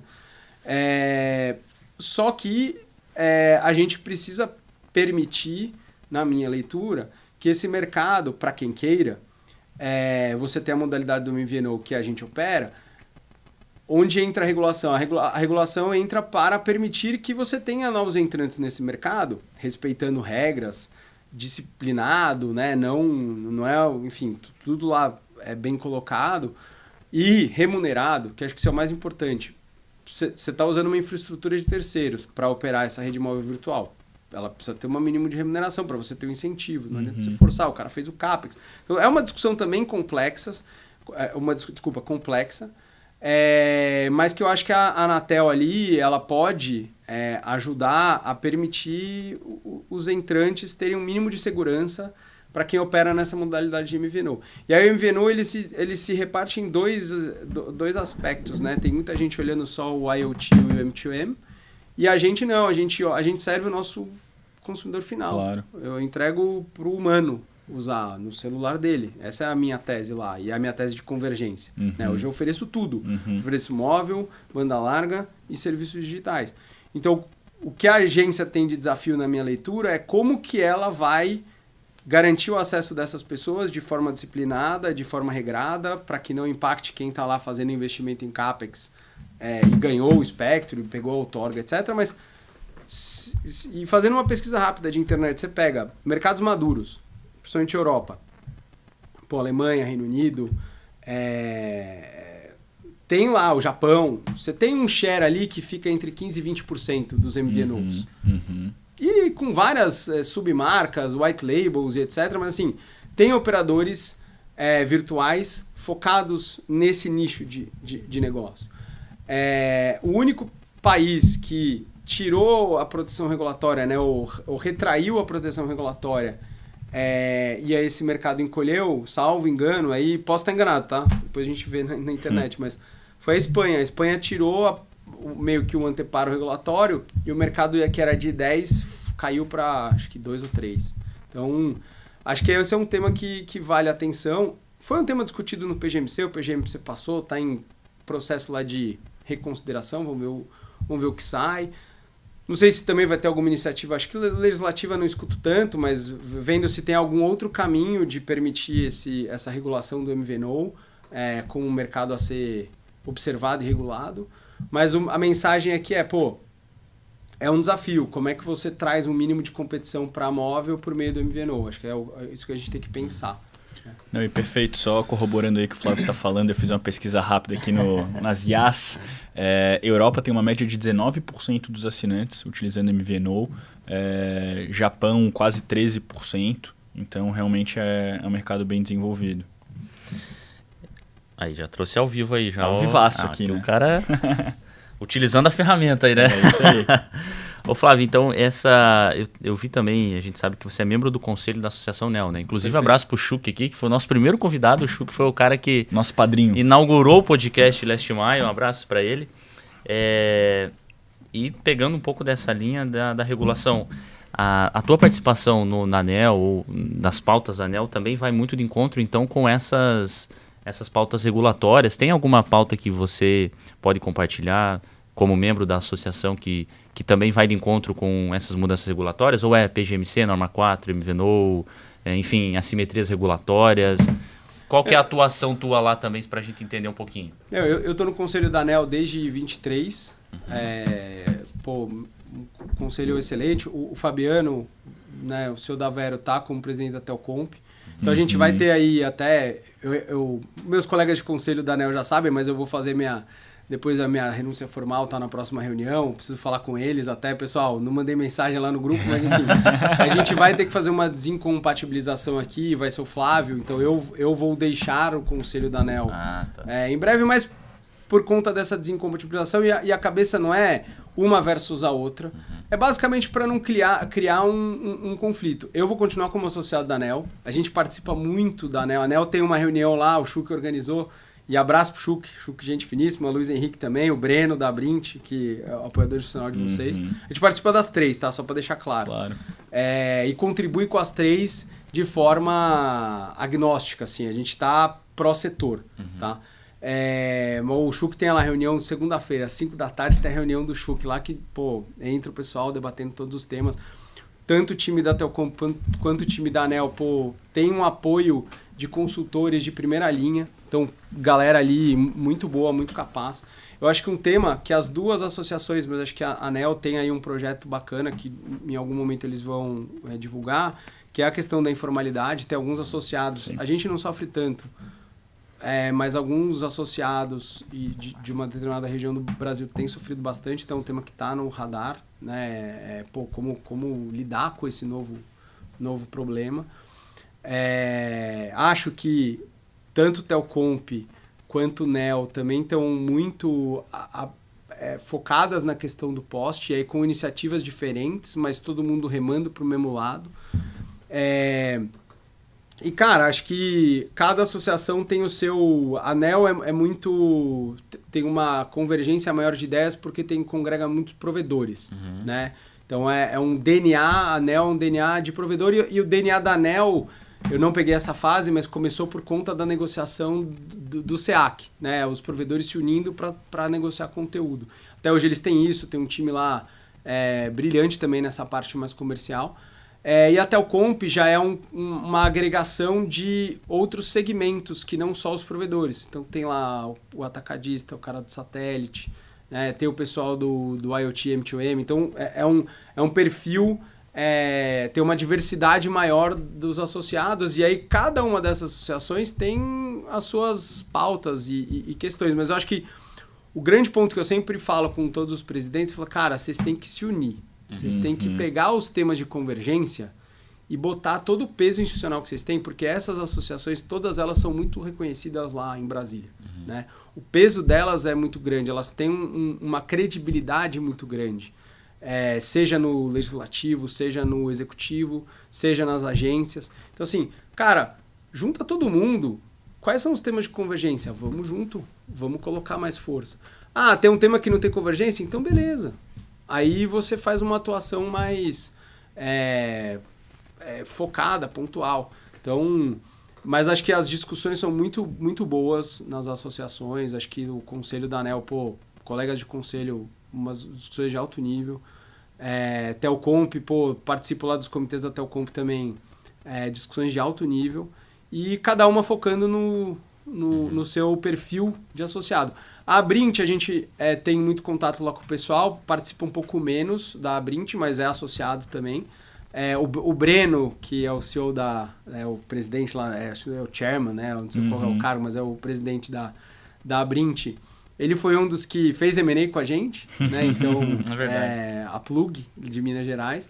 E a gente tem uma excelente relação com o Breno também, parceiro, muito parceiro. E acho que as associações têm que pensar nisso. Vocês têm uma representatividade, um peso institucional, como que vocês usam esse peso? Acho que esse é o grande sensacional. Então deu para ver que assim, 3 grandes temas, né? Postes, que é um tema aí que já está fazendo aniversário de 30 anos. A informalidade do setor, que eu acho que também é um tema que a Anatel já vem atuando bem, mas assim, num país do tamanho do Brasil é um tema também super complexo também. E essa questão da competitividade do MVNO, que já foi tema de vários episódios aqui, tanto no próprio Last Mile. Também, né? Vários sobre isso. Eu tenho muitas dúvidas do que vai acontecer em relação a esse mercado. Assim. Deu pra ver que a própria Igor tem dúvidas lá, né? Nem os caras de cima sabem, né? Direito. Mas, Flávio, agora eu queria virar... E assim, o nosso, só fechando o MVNO, o nosso MVNO, a gente, a relação com a Anchor é super boa, a gente tem uma relação excelente, o nosso contrato tá bem parado, bem negociado, tem uma relação ali fair com eles, mas o nosso ponto aqui, eu não tô só olhando o Vero, né? Eu tô olhando, esse mercado. Esse é o meu ponto. Eu não tô em nenhuma crítica à minha âncora, longe disso, só para deixar super claro, porque como todo mundo assiste, é bom deixar super claro isso. Claro. Mas a nossa visão é um pouco mais de, como esse mercado relevante deve ser tratado. Né? Só para esclarecer. Como que faz sentido para a MNO ela tá abrindo mais portas para o MVNO, né? Mas como que o negócio também se monetiza, como que ele se viabiliza para todo mundo, né? E caso de estresse, você ter lá um terceiro que é um cara especializado, que é a agência, para arbitrar eventual atrito ou eventual ruído que possa existir. Né? O regulador não precisa estar lá como bedel fiscal, mas ele precisa estar ali próximo para apoiar, seja MNO, seja MVNO. Porque MVNO também pode fazer alguma coisa que ofenda lá o regulamento e a agência atue. Mas é só isso, é como que esse cercadinho, esse mercado relevante é tratado pela agência para que ele possa florescer, para que ele possa se desenvolver. E tem muitas empresas que não querem fazer MVNO por medo, muitas vezes também, né? Então isso faz total sentido. E eu queria seguir um pouco mais nessa discussão que querendo ou não faz parte do portfólio. E eu sei até pela relação que o iFeed tem com a Vero, que é super bacana, como vocês olham muito para essa estratégia de produto, seja no B2C, seja no B2B. E eu queria entender, Flávio, hoje quais são assim as principais frentes que vocês estão visualizando no mercado. Eu sei que o B2B tem uma força muito grande, no B2C a gente sabe que o MVNO é super relevante, tu comentou dos streamings. Qual que é esse novo momento da Vero, que não é só fazer o crescimento de base, né, de ativar... Acho que isso aí vai fazer parte de todo provedor de internet ad eterno, mas quais são as outras novas estratégias para onde que vocês estão olhando, onde que tem captura de valor para a Vero? Cara, acho que a grande estratégia aí desde do ano passado aí é crescer com qualidade. Né? Um cenário macroeconômico desafiador, ele impacta todos os... A gente estava falando lá de IPO, investimento, o juro. O juro ele vai até a ponta lá de quem compra a minha internet. Saiu lá os dados recentes do Serasa, acho que 84%, 85%, sei lá, 80% e alguma coisa das famílias estão endividadas. Então, ou seja, as pessoas começam a fazer escolhas. Então, como eu cresço com qualidade? Como eu consigo ofertar um produto, seja para uma empresa ou seja para um consumidor final, que esteja aderente ao que ele precisa, o propósito de valor, né? O que ele precisa de fato e o que ele pode pagar. Porque não adianta nada, e são os dois extremos, não adianta nada eu oferecer um produto de R$100 para alguém que pode pagar meu produto premium, pode pagar um mesh, pode pagar lá 2, 3 streamings. Esse cara, ele não vai ficar satisfeito com esse produto de R$100. E também eu não posso oferecer um produto lá premium para quem não tem o budget, porque aí eu vou ativar e depois ele vai churnear. Então, assim, acho que o grande lance aqui é crescer com qualidade, buscar rentabilidade da sua base. E aí, como é que você busca isso? Você oferece serviços digitais de qualidade, você tem a convergência de um serviço móvel. Você tem que cada vez mais pensar e se provocar em como você se diferencia frente aos outros. Já que a concorrência é alta, como que eu vou ofertar um serviço que vai ser diferente? O cliente percebe um valor diferente no meu serviço versus o serviço do meu concorrente. Né? E a gente, como eu falei, começou desde lá de trás, desde 20 oferecendo streaming, oferecendo serviços digitais. E streamings, de fato, hoje a gente tem o nosso, né, que é uma parceria com um player que já teve aqui, o Maurício, com a Watch. Né? Então, o Vero Video é em parceria com a Watch, que é hoje a gente tem o live streaming e tal. Acabei de ver ali que é um dos... Nosso patrocinador tá aqui, fazendo merchan aí. Esse aí pode fazer merchan. Então, o Vero Video. Depois do Vero Video, a gente tem os vários outros streamings, todos os streamings estão na nossa. E aí, como é que você vai fazer? O cara é gamer, o cara é do esporte, o cara é do filme. Quantas pessoas ele tem na família, que aí eu consigo eventualmente colocar móvel e não só um chip, eu consigo colocar mais chips. Ele mora em casa, apartamento, que tamanho que é a casa dele, eu vou botar um mesh, vou botar um Wi-Fi, qual Wi-Fi que ele precisa? O cara que mora num estúdio e é solteiro, ele pode ter um Wi-Fi que cobre uma área menor. Eu quero uma experiência fantástica de Wi-Fi, vou colocar um Wi-Fi 6, Wi-Fi 6E, daqui a pouco vem o 7, né? Como é que eu vou... E eu acho que é muito isso, é você segmentar e customizar cada vez mais o seu produto para acertar na mosca o que aquele cliente quer. Porque se você acertar na mosca o que ele quer, ele vai permanecer, o LTV dele vai ser maior. Se você errar na oferta, talvez ele não se sinta satisfeito, não por conta até de qualidade. Às vezes você está entregando bem lá, mas você vendeu a velocidade errada, o streaming errado, ou o mesh errado e por aí vai. Então, acho que é muito isso. E no B2B, o B2B acho que é uma avenida que tem muitas oportunidades, né? O iFeed é parceiro, oferecer o iFeed né, em parceria. Ou, eu vou ter um serviço de monitoramento, que pode ser para o B2B ou pode ser para o B2C também. Eu posso ter, o que a gente chama lá de Vero Conecta Mais. Hoje está só para o B2B. O que é o Vero Conecta Mais? É uma ONU que ela tem, ela chega a fibra, mas ela tem um chip. Isso é muito Se legal. a fibra caiu, o cara que tem um comércio, que tem lá um negócio, ele vai continuar podendo operar o CRM dele, vai continuar emitindo nota tal, até que o meu técnico falar e conserte a fibra. Então, e fibra, de novo, todo mundo sabe aí, não é só culpa nossa, é rompimento, não sei o quê, são intempéries. Então, vários tipos de produto, e a gente tem que sempre se provocar a buscar novas soluções para os dois segmentos, para se diferenciar, né? Para gerar ali uma proposta de valor diferente dos nossos concorrentes. Show de bola. E como que está a aderência, o uso, né? Seja internamente ou até para clientes da questão de IA, né? Muito se fala de IA para vender para cliente, para usar internamente, otimizar processos. Como que vocês estão encarando isso lá dentro da companhia? Cara, eu acho que você tem 2 ou 3 oportunidades com IA, né? A primeira delas é interna, de eficiência. Como é que você usa IA para a sua eficiência? E aí eu acho que você tem que ter um processo super organizado de uso de IA internamente, porque senão você pode perder o rumo, a governança, dados, e aí começa a ter, né, riscos. Então, eu estava até falando com o Bruno antes, a gente está com um parceiro lá que está nos ajudando a nos organizarmos internamente nessa jornada de IA. Então, para também eu não gastar dinheiro à toa, porque hoje é aquele negócio, dependendo da IA que você usa, o token come, a conta chega e qual foi de fato o benefício que você teve. Então, estamos organizando essa jornada de IA interna, escolhendo projetos prioritários de eficiência, e aí a gente está separando muito, né? O que é eficiência no core business? E aí isso sim eu vou precisar ter foco, investimento, etc. E o que eu consigo, o que são quick wins na parte principalmente de, que a gente sem usar o termo pejorativo, mas nas áreas de suporte, nas áreas de back office, né? Finanças, jurídico, regulatório. O que eu posso fazer aqui de eficiência? E essas eficiências são mais rápidas normalmente. Porque eu não estou customer facing, eu estou longe do cliente. Ainda que eu possa ter um impacto, é menos provável que eu tenha. Agora não, vou digitalizar meu atendimento, vou embarcar uma IA no meu atendimento. Então, calma, peraí, isso tem que testar, isso tem que ser provado. Então, está lá com um parceiro nos ajudando nisso. Mas a gente acredita muito nesse potencial. E aí é o que todo mundo fala, né? Não é um potencial de substituição dos humanos, mas é como os humanos vão se comportar agora com a IA, né? Porque a gente vai precisar de validação humana para muita coisa. Então e aí fica a dica para todos nós, né? Tipo, como a gente também se prepara para esse mundo novo da IA e como ela vai impactar as organizações. Se você estiver sabendo, estudando, lendo, testando, você vai continuar relevante para a organização. Agora, se você falar, IA não é comigo, talvez você tenha um problema logo mais.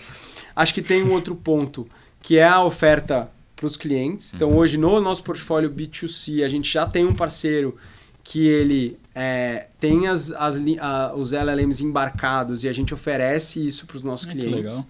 Então, é um parceiro que ele tem lá os principais LLMs embarcados, e aí você escolhe qual que você quer trabalhar, ou você deixa lá no automático, e aí ele vai e o chat vai te dando, aí você pode criar os agentes lá e tal, mas é um parceiro que a gente fechou recentemente e já vai ser ofertado, salvo engano, está sendo ou vai ser agora ofertado para os clientes.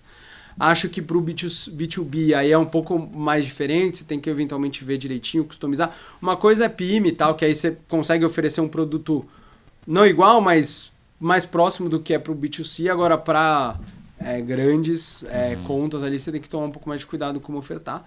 E acho que tem a outra oportunidade, que é na parte mais de core mesmo, de redes e etc., que tem duas vertentes. Uma para quem está colocando lá o dinheiro em data center, etc., que a gente aqui está avaliando, mas não é a nossa tese principal, né? Não vou construir data centers, mas eu tenho data centers já existentes hoje, então como é que eu utilizo isso? E como que eu uso a IA, e aí muito em conjunto com os parceiros de equipamento que a gente tem, como que eu uso a IA para prevenção, para remediação de deterioração de rede e etc. Então, acho que tem um horizonte gigantesco de oportunidades. A única coisa é cuidado com os tokens. Sim. Senão o financeiro ali bate na porta, né? Bom. Ô Flávio, um pouco nessa linha aí de inteligência artificial, de futuro, até uma pergunta que me ocorreu aqui agora, não sei o quanto que tu vai ter de dado, de informação sobre isso, mas o quanto que vocês conseguem dedicar o tempo de vocês para aquela operação do dia a dia, do curto, médio prazo, mas para aquilo que está acontecendo de movimentações transformacionais a nível de uso de internet, conectividade que vem pela frente, né? A gente sabe que tem inteligência artificial agora que já veio com tudo, mas ainda estamos começando, né, nessa jornada. Tem a questão do cloud gaming, tem os edge data centers, o perfil do uso, o tráfego tem aumentado muito na rede. A gente discutiu com algumas empresas do setor e empresários. Teve alguns provedores aí que sofreram durante a Copa do Mundo ali com aquele streaming da Cazé TV, que foi muito mais forte, muito mais relevante do que se imaginava. Então talvez venha aí um volume de tráfego muito maior para as redes. Vocês têm essas discussões na Vero? Dá para pensar nesses próximos 5, 10 anos do setor? Ou vocês ficam olhando um pouco mais para esse médio prazo? Conta um pouquinho para a gente como é que vocês lidam com essas transformações de futuro, assim. Legal. A gente tem o exercício de planejamento estratégico na Vero, que inclusive está para acontecer agora em agosto, em que a gente pega e olha 3 anos para frente. Por que a gente não olha mais? Porque é muito dinâmico. Uhum. Né? Então, se eu fizer um plano de 5, a gente optou por olhar 3. E aí, nesse foro, a gente discute as coisas realmente, como que o setor vai ser impactado, qual vai ser a nossa estratégia, etc. Né? Então, é um exercício que ocorre todo ano e eu vou renovando esse plano, eu vou ajustando conforme as coisas vão acontecendo, mas, de fato, acho que a IA, principalmente esse ano, veio de uma maneira muito mais disruptiva. Uhum. Então, acho que é um tema assim que vai estar lá com certeza no nosso exercício. E, cara, sobre o tema específico que você falou de redes, o nosso time de engenharia faz um monitoramento e aí faz sim um planejamento, e aí isso é um planejamento que entra no planejamento estratégico, mas também um planejamento até orçamentário, claro, de olhar o retrovisor. O Fabiano até falou, inclusive, isso nessa outra entrevista que ele deu, né? Olhar o retrovisor. Como que foi o comportamento nos últimos grandes eventos, né? Então, olhamos, mas a Copa do Mundo de 22, Qatar, não nos compara a essa agora, né? Quais outros? Na época lá da pandemia, lembra que tinha as famosas lives? Sim, sim. Né? Desde aquela época, sim, a gente olha muito isso. Porque a gente sabe que se eu estrangular a rede com isso, o evento que o meu consumidor está esperando, eu não consigo entregar ali, ferrou. Então, o time faz todo um monitoramento. Previamente, desde o começo do ano, o time de engenharia foi avaliando e eventualmente adequando a rede, colocando mais capacidade nessa rede. Cara, a gente não teve nenhum problema na Copa, foi super tranquilo. Fazendo jabá, eu sou cliente Vero, assisti tudo pela Cazé TV e ficou liso, tá? Eu posso dizer. Então, que bom que eu não tô mentindo, né? Mas realmente, a gente não teve, assim, não teve desafios, teve sim picos. Claro. E, cara, e é engraçado que o Cazé TV, ele gerou um outro aspecto que antes você tinha muito apoio. É o Jogo do Brasil. Não, o Jogo do Brasil vai ter... Não, cara, agora todo jogo. Jogos, né? Todo jogo tinha 15 milhões, 18 milhões, 20 milhões. Virou aquela TV aberta que fica ligada lá no bar e virou a Cazé TV. Né? Tem uns telões assim, desse tamanho nas áreas abertas. Ligava lá o YouTube, todo mundo via, e ficava vendo o dia inteiro, né? Passava todos os jogos. Então, acho que esse é um ponto, sim, a se considerar. Aí tem a questão dos edge data centers e aí como que a gente como é que a gente coloca na ponta, que aí casa também com um pouco de CDN, aí entra naquela discussão lá de fair share. Não, a gente não falou também, né, do fair share, mas essa daí eu não... Pode próximo, deixa pro próximo. MWC. Então tem tudo isso. Como é que os meus data centers de ponta vão se comportar também, né, em relação a isso. Mas sim, faz parte lá do que a gente discute e é super relevante. E outra, não só agora, como a gente MVNO, não só na banda larga, também no móvel. Na móvel. Né? A gente teve lá o Fabiano falando, eu posso estar enganado, que foi ele que falou, eu não tenho os dados, mas a gente teve móvel, teve um pico maior até do que a banda larga. Não vou falar em percentuais que eu posso errar, mas o aumento do consumo na móvel foi maior do que na banda larga. Olha só. Então... Pô, legal. Esse é o exercício da futurologia, né? E tem que ser feito, né? Não adianta. Tem que ser feito. E isso tem impacto, se você não se planejar, tem impacto no teu orçamento, no teu custo do ano que vem, que você vai fazer, que você não vai fazer. Então, e é óbvio, conectividade é o maior custo que tem, um dos maiores. Né?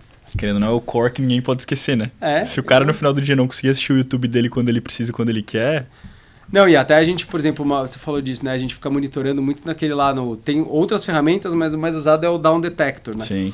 Cara, caiu qualquer desses, Netflix, YouTube, cara, call center estoura. Aí a gente, bota lá o script pros atendentes, ou eventualmente até URA quando o problema é mais grave. Acho que URA não sei se tanto, mas bota o script pros atendentes, porque senão o cliente fica achando que a culpa é nossa. E não, às vezes é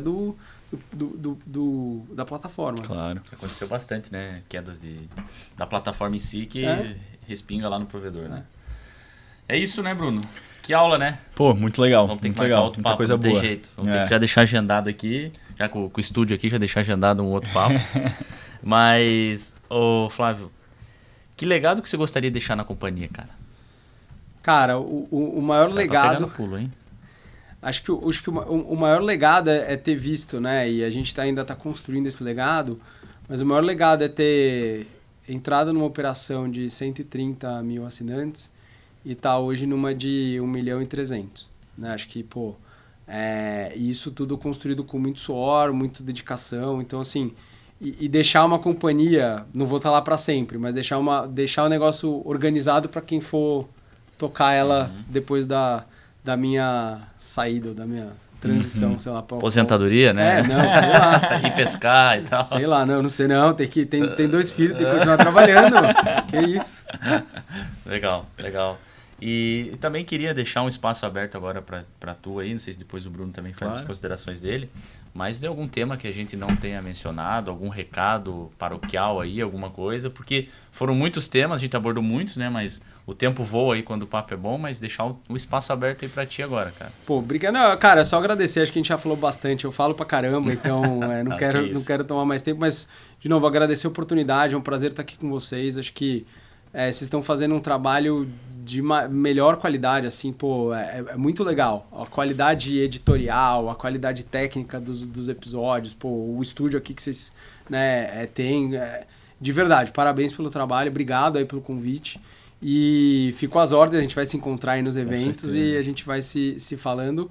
E pra audiência, tô às ordens, tem meu LinkedIn, ou tem aí, onde vocês me encontrarem, quiserem bater um papo, tô super à disposição. É sempre um prazer trocar. Esse setor é muito legal porque ele é muito dinâmico, você conhece muita gente, né? Principalmente nos eventos você conhece muita gente. E é sempre um prazer trocar e as trocas geram muitos aprendizados. Então, estou sempre à disposição. Legal. Tem que entregar um presente aqui, né? A gente tem um vinho do Leste Maio aqui, Opa. né? Uma safra especial. Isso é bom. Isso aqui, obrigado, eu vou passar pelo compliance aqui. Pois é, verdade. Tá registrado no vídeo aqui. Obrigado. E tem um presente também do nosso patrocinador da Eletronet. O Garchê dando um presente. Ô, Garchê, obrigado, hein, Garchê. Valeu. O Garchê endereçou pra você aí, espero que você goste também. Abriu a mão aí, né? Porque não é fácil abrir a mão do Garchê, né? O Garchê é bom, é de negócio. E é isso, né? Antes de a gente finalizar, o Flávio, sempre no final de cada episódio eu pergunto 3 nomes que o nosso convidado indicaria aqui para sentar nessa cadeira e bater um papo com a gente. Então, aí é contigo aí, quem que seriam as 3 lendas aí para nós, tá? Cara, vocês já entrevistaram meu chefe, então, né, vocês já queimaram uma... Passou. Mas, cara, tem um cara que me ajudou desde o começo da Vero, e ele é uma lenda mesmo do setor, chama Carlos Alberto Nunes, tá lá em Brasília, é um consultor. Foi Telebrás, foi várias passagens aí, foi GVT por muito tempo e tal. E ele é um cara que me ajudou muito no começo da minha carreira. Eu sou muito grato a ele. Carreira não, minha carreira na Vero, né? Meu início na Vero. Sim. Que foi um cara que me apoiou muito. Hoje ele continua com a gente e tal. Óbvio, a gente, como eu contei, ganhou mais capacidade, tem time dedicado agora e tal, mas principalmente no começo foi um cara muito legal. E ele tem histórias aí, várias, né? Aí vocês vão ter que até controlar o tempo, porque senão ele vai ficar aqui, né, Carlos? Assim que é bom. Vamos ter que pegar o contato contigo dele. Assim que é bom. Cara, e acho que... não sei se vocês falaram com alguém dos fundos, acho que valeria, né, ver se vocês quiserem, eu bato um papo com eles lá, ver se eles... Às vezes, sim. A gente adoraria. Os nossos acionistas lá, vejo quem pode, mas acho que aí traz até uma visão diferente do setor. E, cara, aí vocês vão me deixar numa situação também, não vou nomear, mas eu acho que vocês trouxeram o Flávio aqui como representante da Vero. Acho que a gente tem outros membros lá do nosso C-Level de excelente qualidade. Com certeza. Eu não vou falar nomes, porque senão vão ficar tristes aqui, mas acho que a depender do tema, vocês vão estar muito bem servidos com qualquer outro colega meu que possa vir aqui falar, tá? Aí vocês, óbvio, vão ter a pauta e aí vocês... Maravilha. Não, já tá anotado. Pegar o contato aí do Carlos, vamos discutir alguém. Eu compartilho, eu vou falar com ele, vou passar o episódio, vê lá, falei de você. Espera ele assistir, ele vai ver que ele foi mencionado e é isso. Excelente. Eu já quero fazer meus agradecimentos, então obrigado realmente por ter vindo até Floripa aí. Como eu falei, um dia chuvoso, né? Não deu pra ver a linda beira-mar. O avião deu uma chacoalhada. Não, pelo menos não arremeteu, né? O do Kaká arremeteu 3 vezes pra pousar aqui. Então, teve essa sorte. Mas obrigado realmente, foi um prazer, foi uma aula aqui, o tempo passou voando mesmo. E as portas do Last Mile estão sempre abertas aí para vocês da Vero. A gente já falou várias vezes com o Fabiano também, em eventos, no nosso podcast oficial. E um prazer ter batido esse papo contigo, tá? Obrigado mais uma vez e sempre um prazer. Obrigado mesmo, Flávio. Prazer te receber aqui, prazer estar contigo. Sempre muito bom estar com o pessoal da Vero. As portas do Last Mile sempre abertas. E que a gente faça novas conversas no futuro aí para encontrar essas novidades do mercado. Isso aí. E não posso deixar de agradecer também a nossa querida audiência. Não se esqueçam, né, pessoal? Inscrevam-se no canal, ativem o sininho, deem like, compartilhem o vídeo, comentem, mandem pra gente aí sugestões também de outros convidados. Entrem no nosso grupo do WhatsApp, né, Coferri? Vai estar no primeiro comentário aqui. Vai estar no primeiro comentário. E a gente se vê no próximo episódio do Last Mile Podcast. Um grande abraço e até a próxima.